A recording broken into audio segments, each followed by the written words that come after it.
ఆ దేవాలయం కట్టకూడదు. ఆ 10 ఎకరాలు నాకు కావాలి.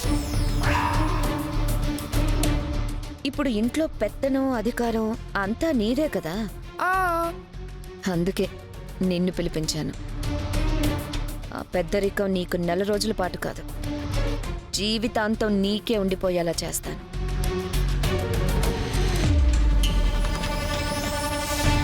ఆ 10 ఎకరాలు నాకొచ్చేలా గనుక చేస్తే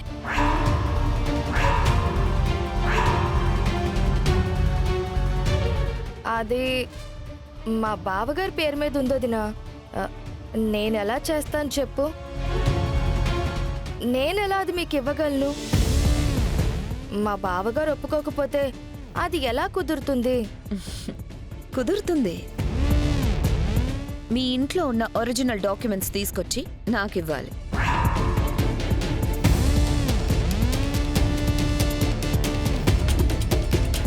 వాటి ప్లేస్లో ఈ ఫేక్ డాక్యుమెంట్స్ పెట్టాలి.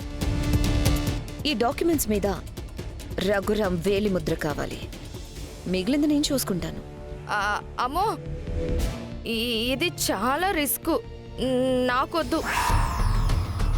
ఈ విషయం కానీ తెలిసిందంటే మా బావగారు చంపేస్తారు.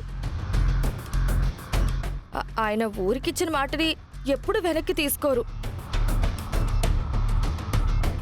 ఒకవేళ ఆ మాట తప్పాల్సి వస్తే ప్రాణాలైనా ఇస్తారు.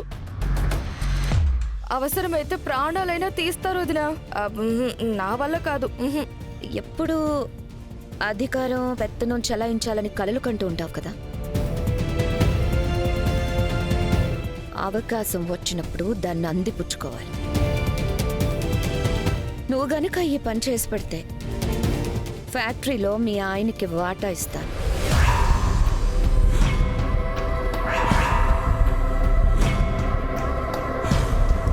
అప్పుడు మీ బావగారి కింద మీరు తలదించుకొని బానిసల్లా ఉండాల్సిన పనిలేదు. ఊళ్ళో మీకంటూ ఒక గౌరవం వచ్చేలా చేస్తాను.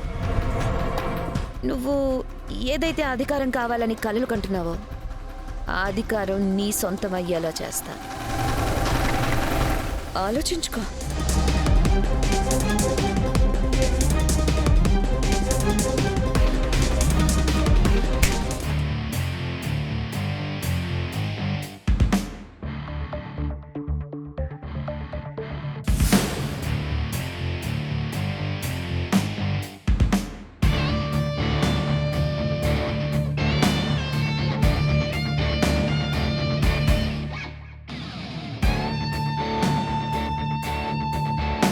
ఇది అడ్వాన్స్ మాత్రమే.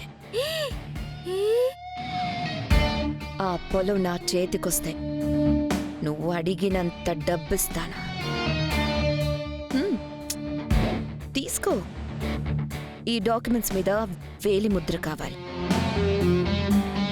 ఒరిజినల్ డాక్యుమెంట్స్ తీసుకొని ఈ ఫేక్ డాక్యుమెంట్స్ ని అక్కడ పెట్టాలి. అంతే.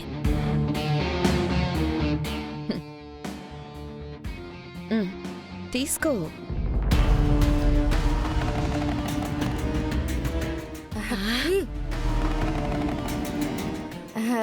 సరే వదినా, ఉంటాము. రా.